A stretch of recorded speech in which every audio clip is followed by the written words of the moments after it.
She was born on a rainy night, when the clouds cracked open like broken calabashes and the earth drank deeply from the heavens. The midwives of Abonkoro village whispered among themselves when they saw the mark, 3 jagged black stripes across the newborn girl's left shoulder, like the claw of a great beast. Her mother, weak but smiling, called her Itoro, meaning blessing. But the villagers called her Naya Yukan, child of the leopard. In Abonkoro, nestled deep within the velvet folds of the Cross River forest, the people knew stories weren't just stories, they were warnings passed from mouth to mouth, echoing through generations. And the old tale of the leopard bride, who vanished into the woods on her wedding night, still haunted fireside gatherings.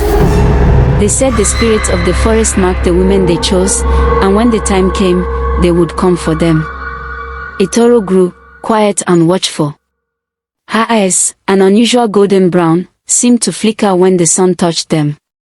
She spoke late but listened well. While other children played in the dusty paths and ran errands for their mothers, Itoro wandered near the edge of the forest. She would press her ear to the roots of ancient trees and hum strange melodies. Birds hovered near her. Even snakes, feared and killed in every compound, slithered past her unharmed. By the time she turned 15, her mark had darkened, now almost glowing against her cocoa-brown skin. The village priest, Itenkang, summoned her mother with a troubled face. The child is not like the others. That mark, it's not a birthmark. It's a calling. Itoro's mother cried, clutching her daughter tightly that night. But the girl, calm and serene, placed a hand over her mother's. Mama, don't fear. I'm not cursed. I feel something waking inside me. I see things when I dream. I hear voices from the trees. The whispers in the village grew louder. Some called her mommy, a spirit child. Others believed she was the reincarnation of the leopard bride herself, returned to fulfill an unfinished destiny. Boys avoided her, women watched her with mixed awe and suspicion, and the chief declared that she must never enter the forest again. But you cannot cage what was born wild. On the eve of the New Yam festival, as drums boomed and palm wine flowed like rivers, Itoro stood at the edge of the gathering. She wore a wrapper the color of midnight, her hair braided with tiny cowries that clicked like bone. Her mark throbbed beneath her skin. She heard it then, a deep, echoing growl, not from outside, but inside her chest. The trees behind her rustled though the night was still. She turned and walked toward the forest, barefoot, unafraid. They say she vanished into the darkness.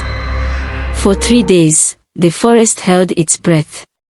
The hunters saw no animals, the rivers flowed slower, and the birds stopped singing.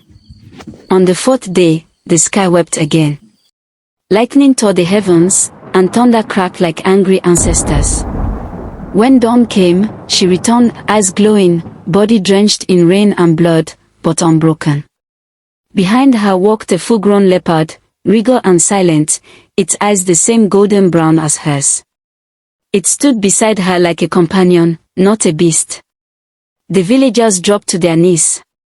Even Itenkang, the proud priest, trembled. Itoro spoke.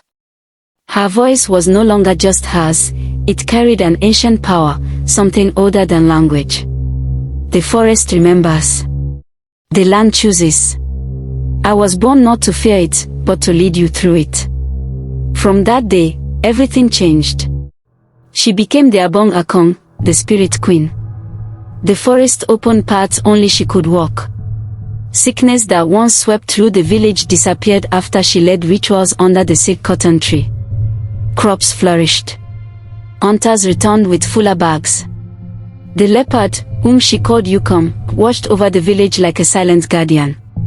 But peace never lasts forever. A year later, strangers came, men in dusty boots with machines that roared like monsters and teeth that ate trees. They came with smiles, promising roads and schools, but their eyes held greed. Itoro warned the village. If they take the heart of the forest, they take our future.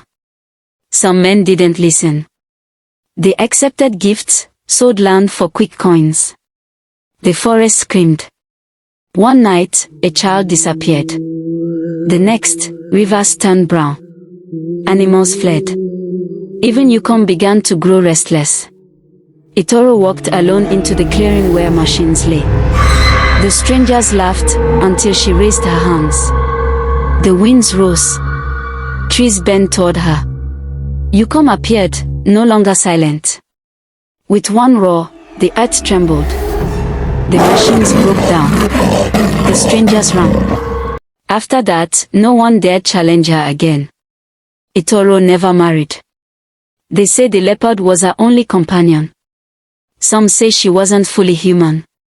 Others believe she was the spirit of the forest herself, born in flesh to save it. Her legend grew beyond Abonkoro. Travelers came from afar, seeking her wisdom, her blessing, her power. Years later, when she vanished again, this time without warning, the people mourned her. But on quiet nights, when the moon is full and the trees whisper among themselves, you can still hear a low growl and the soft patter of bare feet beside padded paws. They say Itoro didn't die. She simply returned to where she came from. The forest.